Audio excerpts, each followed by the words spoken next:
Good afternoon, everyone. I hope you can all see me sat here in BMA House. Welcome to another BMA Law webinar. My name's Adrian Fawden. I'm an Associate Director of BMA Law, and I've been wheeled out today to talk about an eclectic bunch of topics. Now, as many of you know, BMA Law run webinars through the year. And it seems that we're very heavily subscribed throughout the year for webinars on pensions, employment law, partnership, and lots of other things. When it comes to July and August, they seem to wheel me out and say, Adrian, can you talk about some topics? I'm actually a personal injury lawyer and litigator, so some of the topics that I'm going to talk about perhaps don't necessarily touch everybody on a daily basis. So what I've tried to do is grab together in this talk some topics which I think might be of some interest to you. Some, I'm sure you know a lot of the information already, but hopefully there'll be some bits and bobs that you can pick up and take away with you and think, well, that was quite useful. So if I bat on first, and I'll talk about COVID first. I've spoken about this in previous webinars, and obviously it's still a very pertinent topic, and even more so with the impending public inquiry in which the BMA are very heavily involved. So I thought I would just start by just updating a little bit on the COVID inquiry and just putting some basics over. So why is there a public inquiry? What's the point of it, and why is it happening? Well, basically, it's there to examine the UK's response to and impact of the COVID-19 pandemic, and hopefully to learn some lessons for the future. Now, public inquiries can be created by the ministers, by the government, and they do so where it appears that particular events have caused or are capable of causing public concern, or there is a public concern that particular events may have occurred. So we have the COVID public inquiry. It's actually started already, started on the 21st July 2022. Terms of reference have been set. And it's been chaired by Chairperson Baroness Heather Hallett. She is a recently retired Supreme Court judge, and I have to say quite well respected by almost everyone in the legal profession. I think it's a fairly sensible appointment, and I think she'll probably do quite a good job. Now, the appointment is an important one because it's the chair who runs the inquiry. Now, she has quite wide-ranging powers. She can compel witnesses to give evidence. She can order production of documents from government bodies and etc. Now, what we hope is going to happen is that the outcome will restore public confidence, if you like, in the ability of the government, or whatever government in power, the powers that be, to confidence to deal with issues such as these were they to arise again. The inquiry is public. It's there to establish facts. It's there to learn lessons, as I've said. It's there also to look at accountability. But importantly, what it's not there for is to give decisions on liability. So it's not going to point the finger and say fault, fault, fault. I mean, in the grounds of accountability, there will be an element of that, but it's not going to be the sort of finding of liability, which perhaps some people may think there are. It's going to take some considerable time. They think that it's going to run for 4 years, which is quite a long time. And the number of lawyers involved is fairly astounding. I mean, for the inquiry itself, they've got 50 junior counsel and 11 Queen's counsel, all working up to the inquiry, and of course a host of solicitors and lawyers behind them. Now, the BMA are heavily involved, as you would imagine. they will be well represented at the public inquiry and will be representing the interests of doctors at the public inquiry. The BMA have engaged their own team of legal experts, including some eminent QCs and good quality counsel. I would suggest, sort of rather skating over this, that if you do want more information about the public inquiry, the website, they've got the public inquiry itself has a website, and it's actually very, very good and gives a lot of information. And also you'll find regular updates and information on the BMA website as well, which will hopefully be helpful as well. So that's the COVID inquiry. They're out taking evidence as we speak, I suspect, but certainly I think it's going to get up and running from January. So if I just move on to a topic which I did touch on last year, but I still receive quite a number of inquiries about this, and also I'm being consulted on, sadly, some people who have got long COVID as well. So I thought I would just go through this again and just talk about potential liabilities arising from the COVID pandemic. Now, as a personal injury lawyer, I'm often asked, I'm a doctor, I contracted COVID during the course of my employment. Can I make a claim against my employers, and will they be successful? Of course, you can make a claim against your employers. There's nothing to stop you doing that. But when we talk about prospects of success, do they really exist? Now, what we have to remember is there's two hurdles which you have to overcome to be successful in any claim. The first hurdle is fault. We have to be able to show that the disease was contracted due to the failings, the acts or the omissions of some other person or body, in this case the employer, and that they did an act or failed to do an act which exposed an injured person to a reasonably foreseeable risk of injury and a reasonably foreseeable hazard. So it's this reasonableness test which has to be satisfied before a finding of fault can be made. There is then another hurdle of causation, which I'll come on to a bit. Now, what we need to reflect on is that when claims are being brought, the courts, in assessing reasonableness and the actions of the employers, will be looking back to the circumstances as they were when the breach of duty occurred.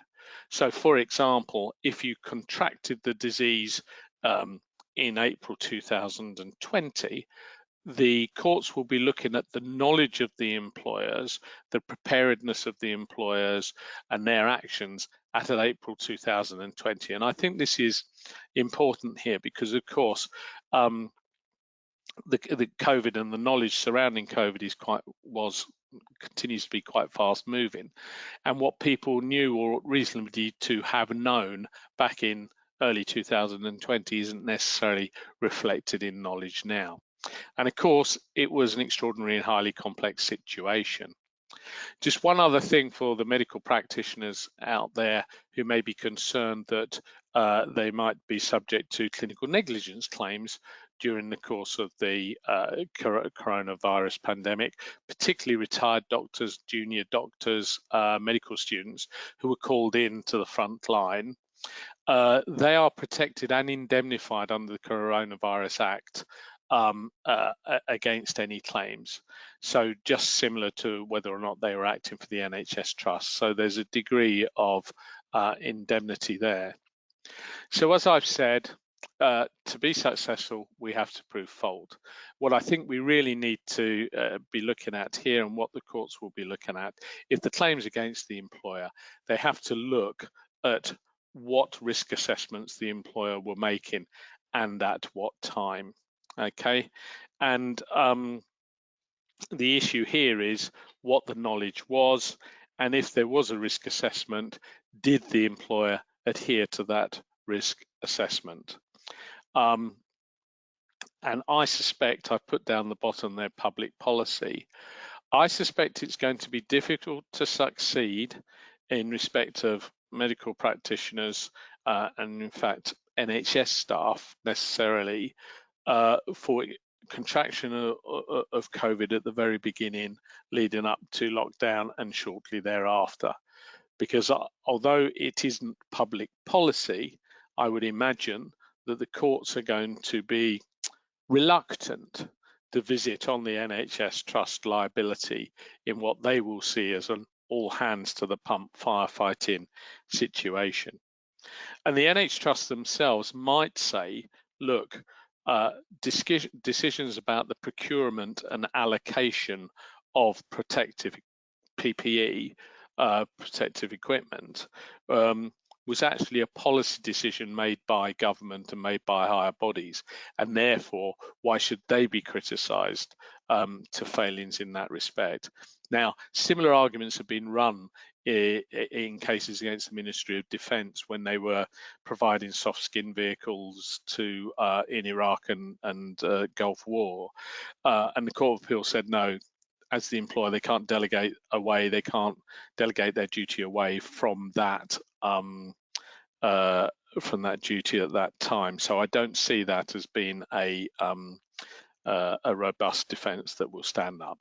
But to come back to it, if you're to pursue a claim against the employer for COVID, then we have to be able to show fault.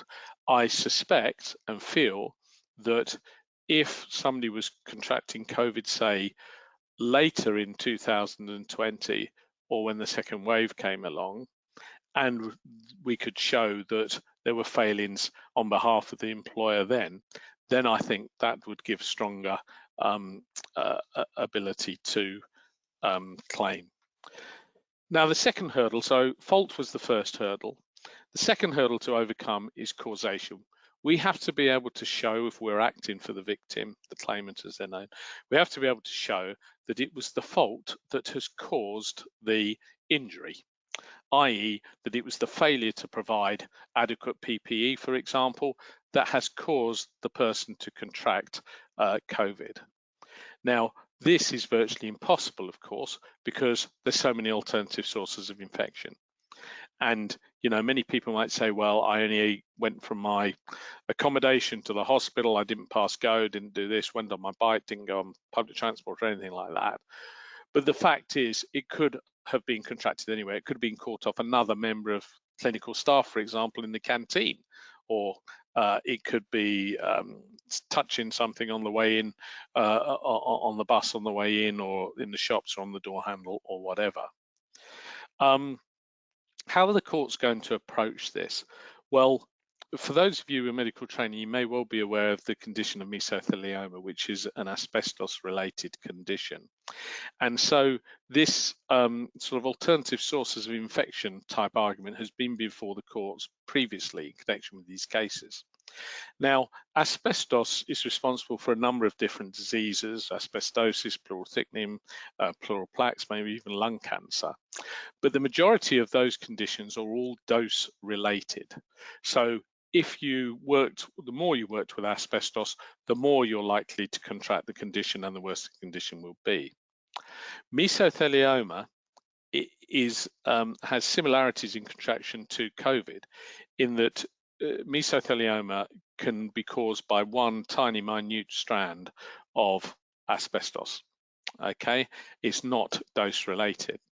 So the question in these mesothelioma cases, which is a terrible, always fatal condition, when the families came to the court and said, well, look, my husband or my father worked in these conditions, was exposed to asbestos at this power station, that power station, on that railway, in that building site, the defending insurance companies would say, well, prove that he got it there. And you couldn't prove you got it there because he could have got it in numerous other places, numerous other employers that weren't being sued or whatever. And the courts needed to tackle this question. And the way they did so was by developing this argument, or this policy, if you like, of material contribution, where the courts held that where there was a breach of duty by the employer, if that could be shown to have made a substantial contribution to the injury, i.e. by increasing the risk of disease, then liability would attach. So if you could show that the failure of the trust, for example, to provide protective equipment materially increase the risk of the onset of the infection and disease, then I think you will get over the causation point. So I think that's an interesting argument, and I'm sure we'll see some more of that. So just a little bit on the liability of medical practitioners, this point that I was making earlier, you're protected, you're given an indemnity. And frankly, this is where, you know, people will say, well, you know, in the height of the pandemic, I attended accidents emergency and wasn't diagnosed with a scaphoid fracture or a broken ankle, or, you know, the clinical negligence type issue. I think they'll probably get short shrift, and I think the MPS and the MDU will be very robust in their defence of this, because I think the point that Lord Muster held in this case of Wiltshire and Essex back in '88, I think the COVID pandemic will be viewed as an emergency, and he says an emergency may overburden the available resources, and if an individual is forced by circumstances to do too many things at once, the fact that he does one of them incorrectly should not likely be taken as negligence. So I think I think the courts will give short shrift unless it is very, very obvious and you know, catastrophic negligence, I would suspect. So that's been a fairly quick run through COVID. In terms of long COVID, we are seeing more instances of this. The BMA have a committee that's looking very carefully at long COVID, and obviously at BMA law, we are looking carefully as to whether or not there may be any liability by any person or body in failings that have caused the contraction of the condition immediately. But that's where we stand, I think, currently at COVID. The other agencies, the Royal College of Nursing, there's cases, people looking at in care homes, each will turn on their own facts and each is slightly different.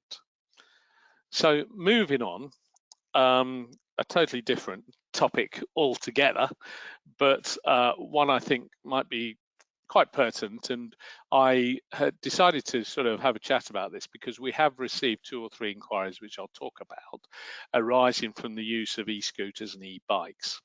So as many of you, particularly if you live in an urban area, will know, there are many of these around. And in fact, you can see there's 23,000 e-scooters in 31 approved areas at the current time on the registered scheme. I'm going to talk about those in a bit. But there's also lots of these private use scooters. You see people zipping around on them, whatever. And the TfL study, because the TfL are very much into alternative transport means and looking at easing congestion. They're studying it all the time, and their studies so far have suggested that riding an e-scooter is 100 times more dangerous than riding a bike, which I was quite surprised at. And you can see there's already been 9 fatalities involving e-scooters in 2021, 1,280 reported collisions. I'm sure there's plenty of collisions weren't reported. And the Motor Insurers Bureau, who are picking up the tabs for some of the injuries caused by this, have got 64 claims from e-scooters at the current time, with a potential cost of £1.7 million.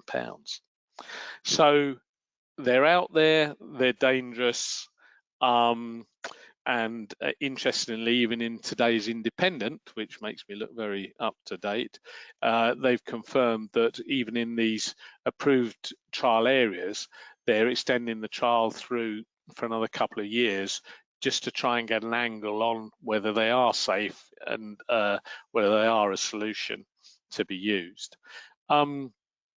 What a lot of people don't realize, and I'm just talking about e-scooters at the moment, if you have an e-scooter and it's not one of the ones that's come off a rental scheme, then effectively you've got a motor vehicle. Yeah, it's treated as a motor vehicle under the Road Traffic Act, section 185. And this means, just like any other motor vehicle, you've got to have third-party insurance, vehicle tax, registration, and also if you've got restricted use. You cannot, it is illegal for you to use them on pavements, cycle lanes, footpaths, or cycle tracks.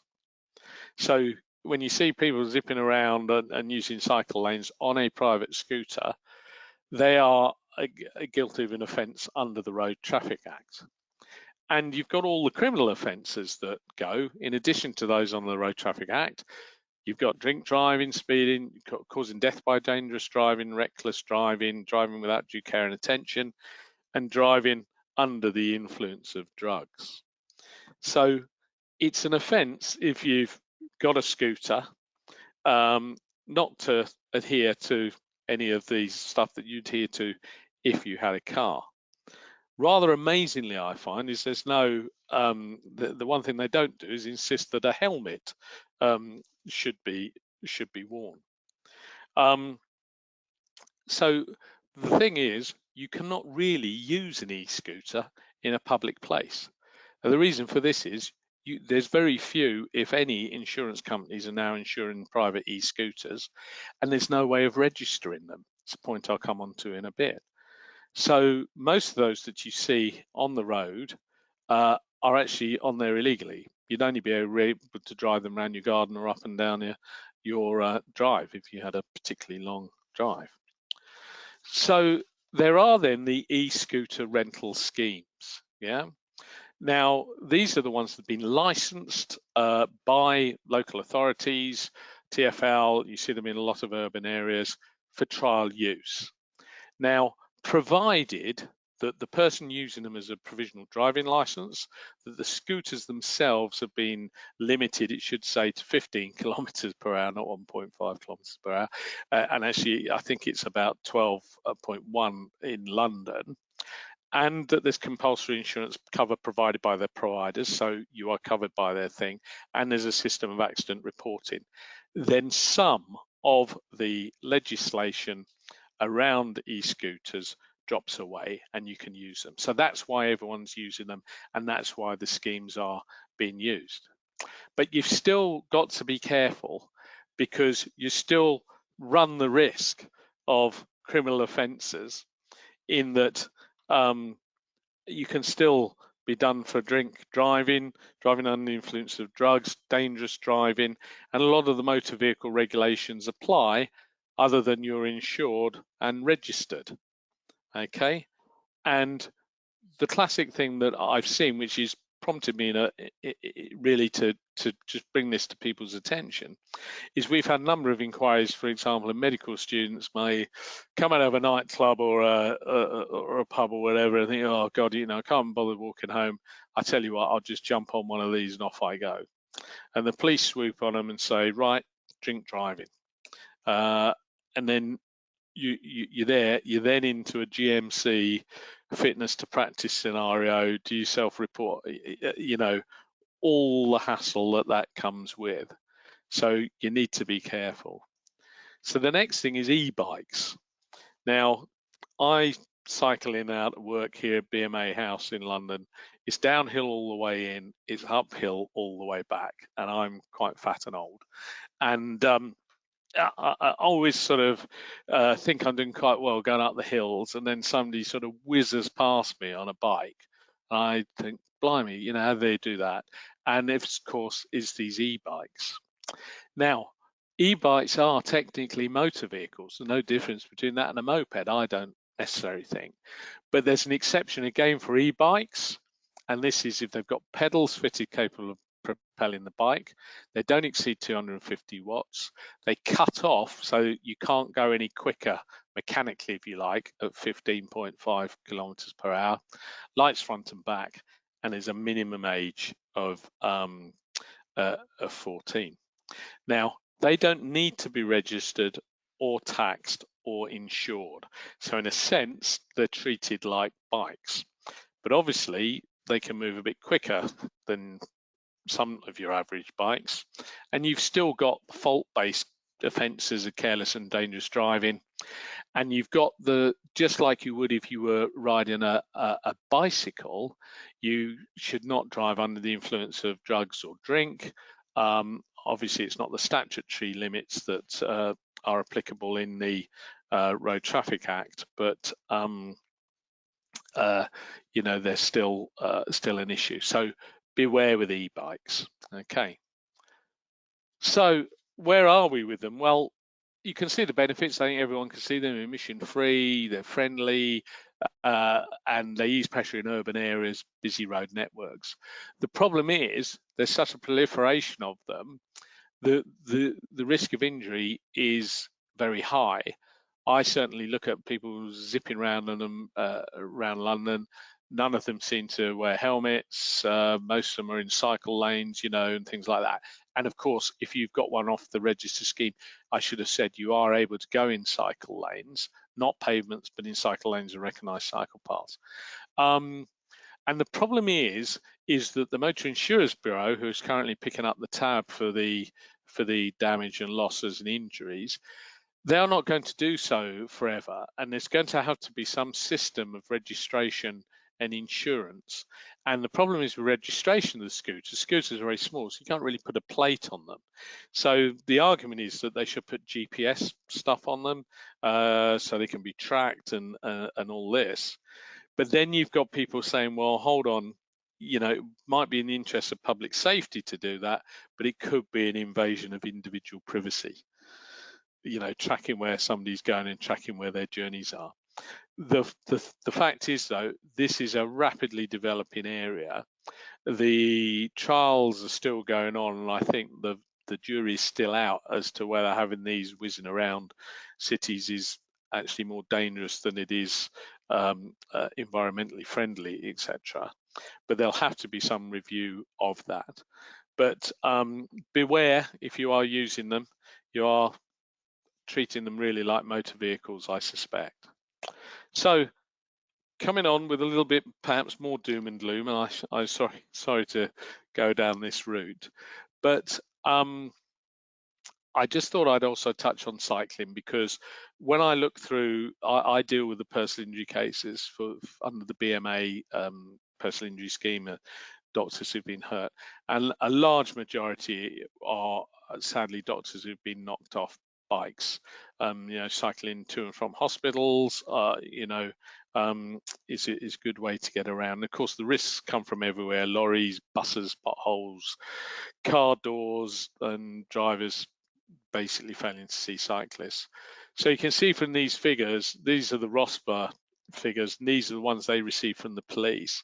So 100 fatalities in 2019, and you know, nearly 17,000 cyclist casualties. This will be massively unreported, because obviously people who are injured don't always report to the police, even though seriously injured don't always report to the police either if it's a cycle accident. So it's something to be aware of.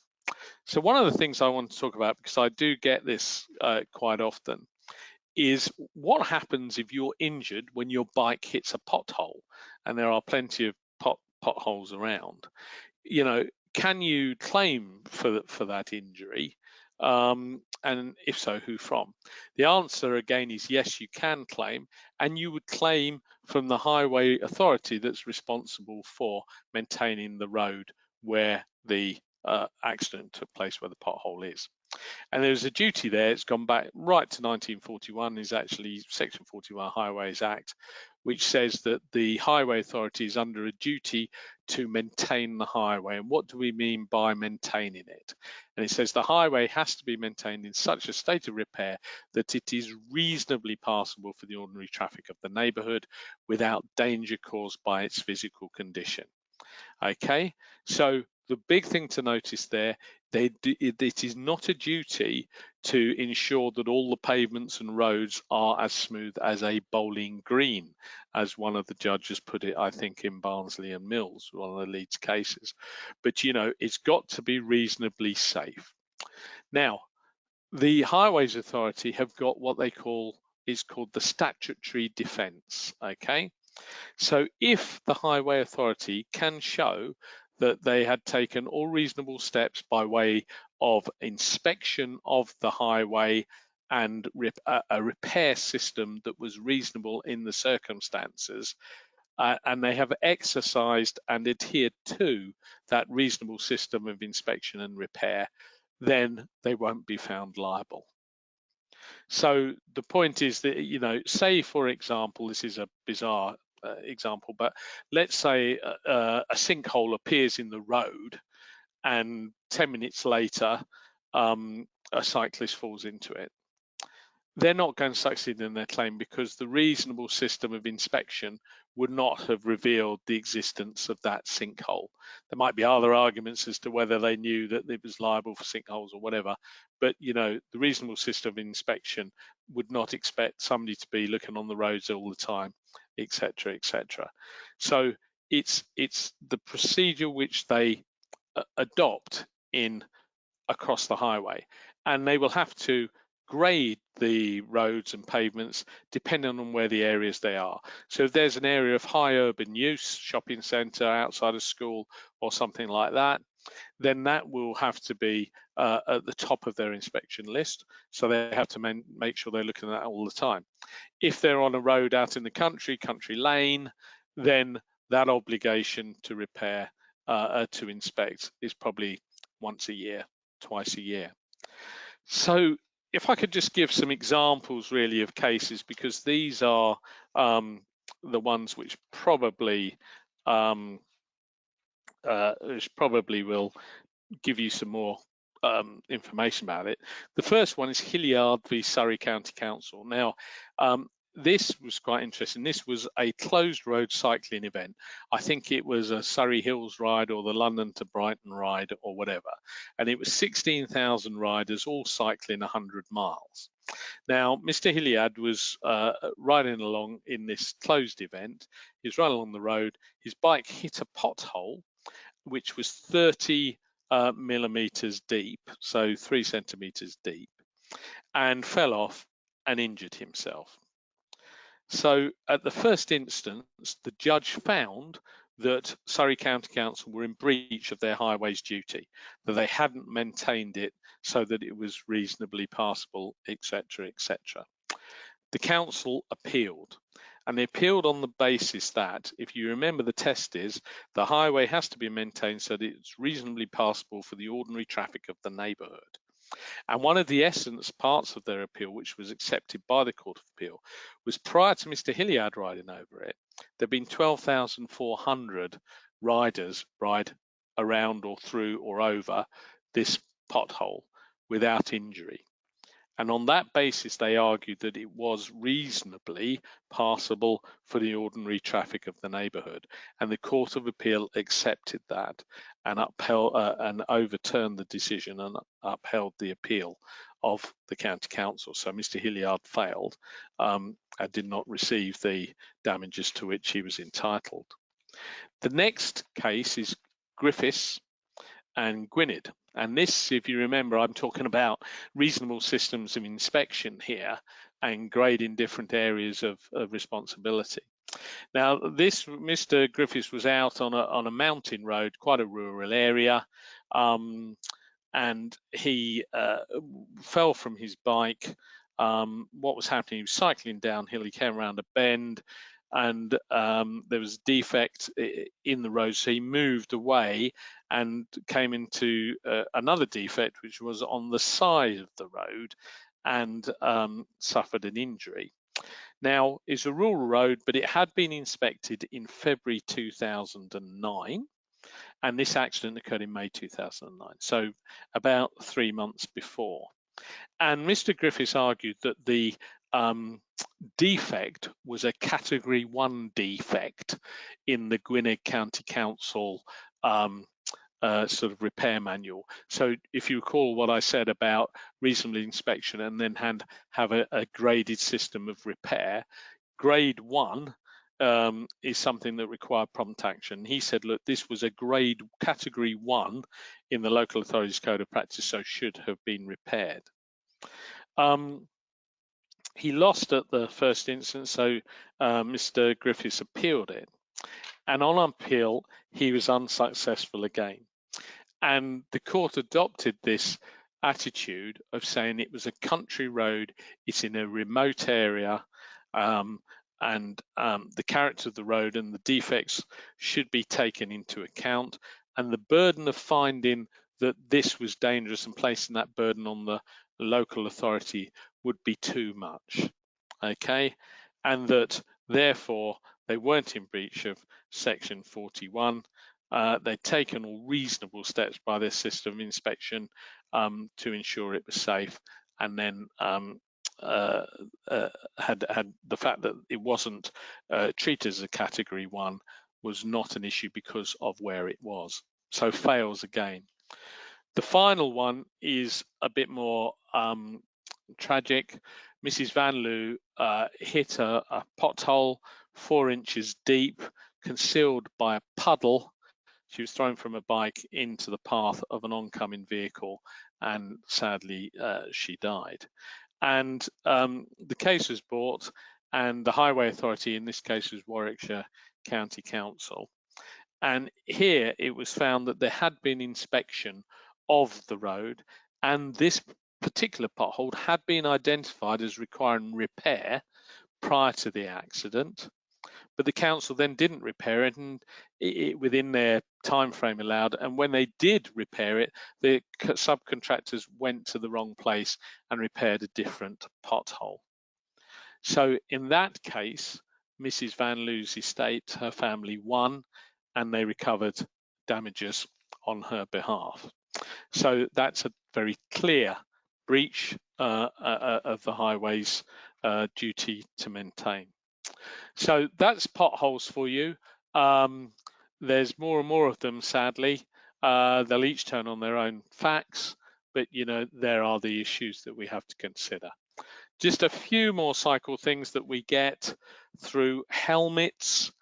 Helmets are not compulsory to wear as a cyclist, but studies have shown that they are effective in protecting the head, particularly in low-speed collisions, etc. If you don't wear a helmet and you are knocked from your bike and you suffer a head injury, which in the opinion of a consultant medical practitioner accepted by the court, the head injury would have been lessened had you been wearing a helmet, then you may face a deduction in your damages. There's no hard and fast rule, but it could be 25%, for example, for failing to wear a helmet, which would have lessened the degree of the injury. The next one I just wanted to mention is car doors. We get quite often a lot of bike accidents, car doors opening into the path of the cyclist. Generally speaking, you are going to win this because the driver is, of course, under a duty of care to make reasonable observation when they exit the vehicle, in order that they can see the existence of a cyclist on the road or not. What is interesting here is this Dutch reach. So in Holland, for example, well, not for example, because it's Dutch reach, so it is in Holland. They have a system which is taught to children at school, is part of their driving test and part of their highway code, which is when you open a door, you do so by using your far hand to open the car door. So what happens is you swivel round, and that naturally takes your body round, so you can make the rear observation and use the mirrors and automatically look out. Now, there is quite a move afoot here that this should be adopted into the highway code, and in particular taught to people in driving as part of the driving instruction to passing your test. So that's something to bear in mind.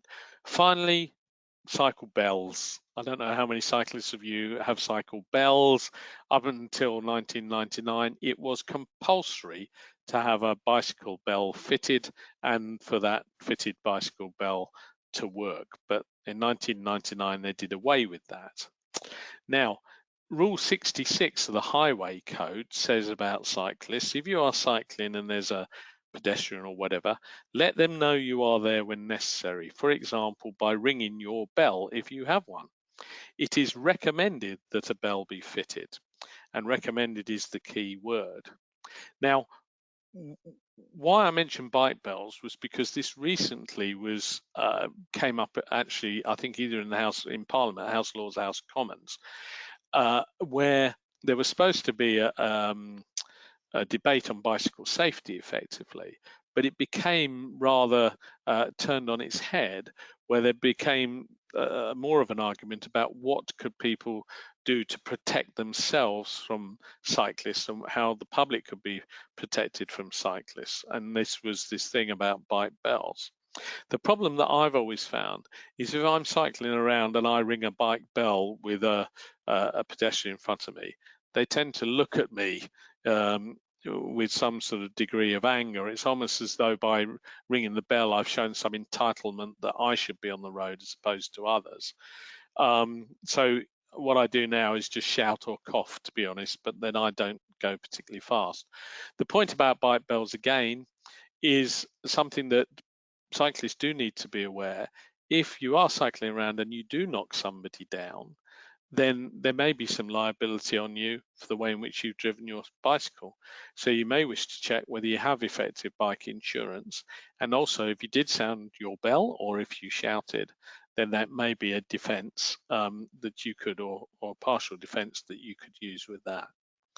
So I have whizzed through there in 40 minutes over a wide range of topics, but I'm hoping that they may be of some relevance to some people. Just suffice to say, if you are a BMA member, please bear in mind that you're entitled to free legal representation if you have had a personal injury caused by somebody else under the BMA law scheme, this BMA scheme run by the BMA law. And the advantages of using that scheme is that you'll have no deduction from your damages awarded.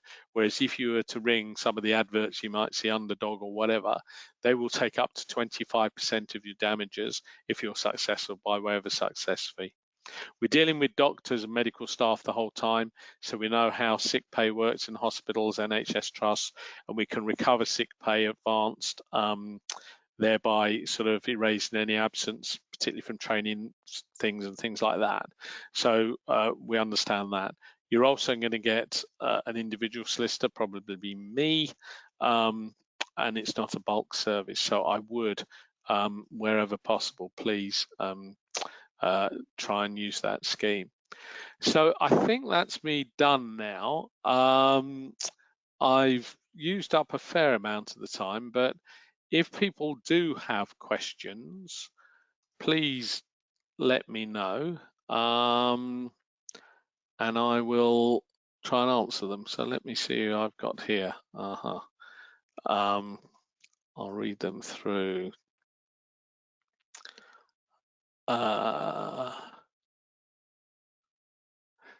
Right, COVID inquiry. I anticipated a few of these. I see you've got the Good Law Project. Those representations that Good Law make will, I'm sure, be echoed by the BMA at the inquiry. They're not going to pin liability on any of these public health, Department of Health, or whatever. But they will look very much at that point that you raise, you know, the preparedness of public health and duty to inform, and should they have informed. Okay, so that is very much yes, is the answer to that.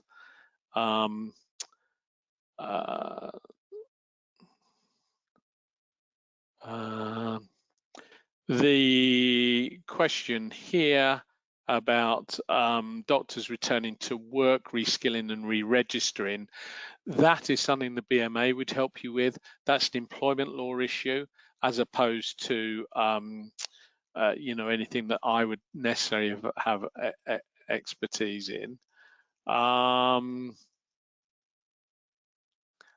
There's issues about PPE. Yes, again, I can see this. I don't know whether the BMA are lobbying. There's a question here: are BMA lobbying for high-vis jackets and helmets for e-bike, bicycle, scooters, and horse riders?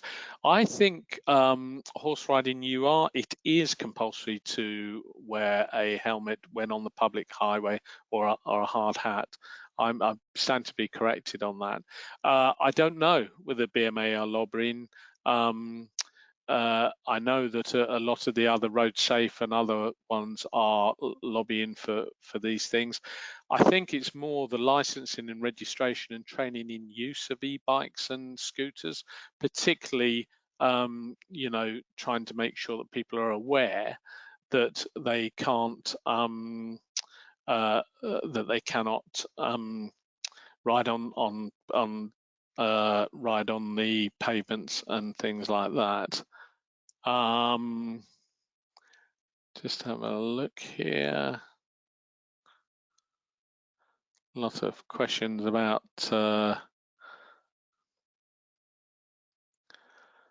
Coronavirus Act, I think, still does apply to hospitals and NHS trusts. I don't think it's been repealed. It was due to be reviewed. I remember. I may have to check that, but I think it still applies. Right.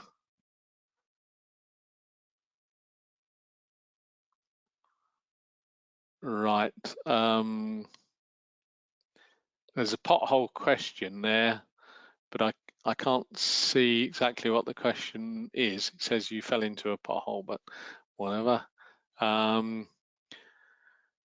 Yeah, an update regarding long COVID as an occupational disease.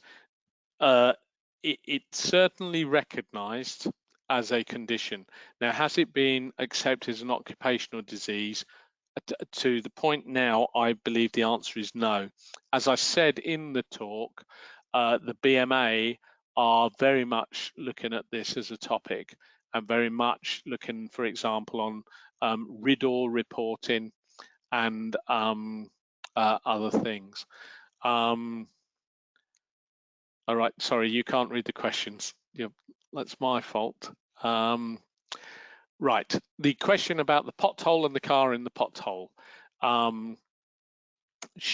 If you do come into contact with a pothole, should you tell the council? Yes, you should, and keep a record of it. And the council are obliged to keep a record of the pothole as well.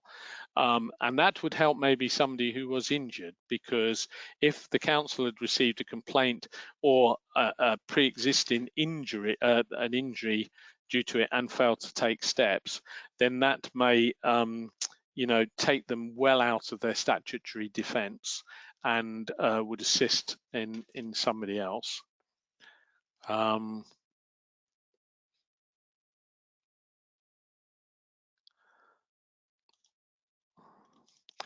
here's an interesting question about long COVID.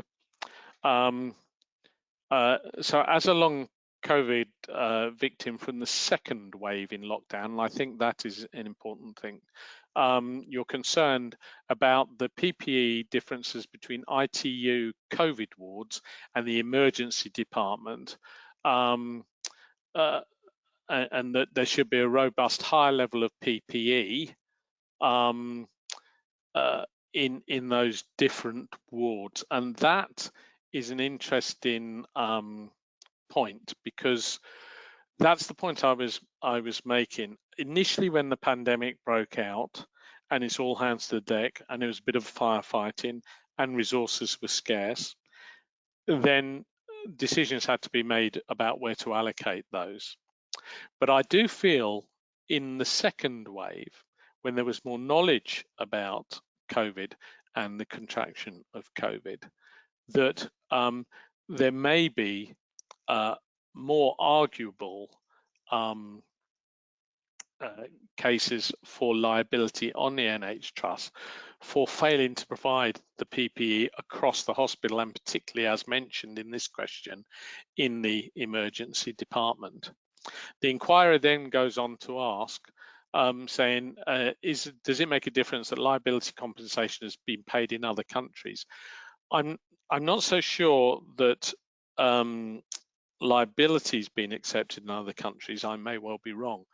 Compensation has been paid in other countries, and compensation has been paid here in fatal cases as well under government schemes, but that's not fault dependent.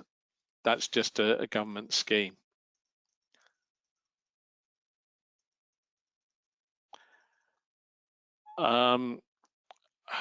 Question here somebody has died after a hospital-acquired infection.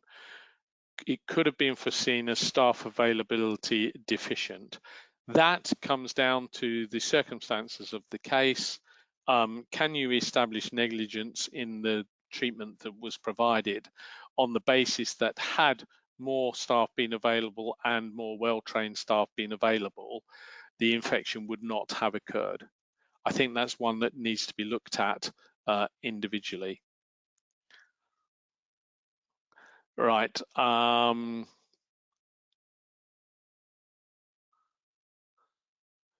There's one about the possibility of claiming for contraction of COVID, but there'd been recent travel abroad prior to their contraction. Again, that comes down to the facts of the case. Are we going to be able to establish causation? That could be a problem because you traveled abroad before.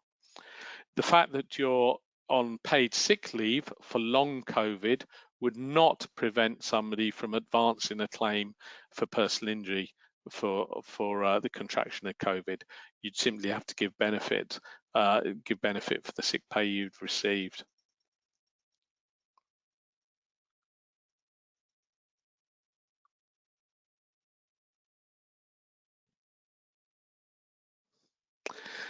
Right. I think might have to be the final question here. Several European countries have recognised COVID as an occupational injury, and healthcare workers have received financial compensation. What provision / compensation is going to be put in place for healthcare workers who contracted COVID at work and are now losing their homes and jobs due to long COVID? That is a question I cannot answer. That is a question that the BMA committee on COVID will have a much more educated view, and you may find information on that on their website. We are looking very much about looking very much at whether COVID should be reportable as an occupational condition when you get it, i.e. under RIDDOR. The issue of compensation and provision is one that's ongoing, but it's not something I can answer because it's government policy.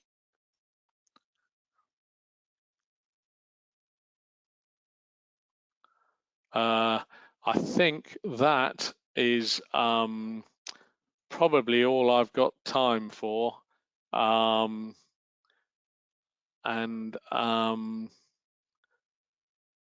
just looking through the questions. I think I've sort of dealt with them. A lot of questions on long COVID, as I predicted.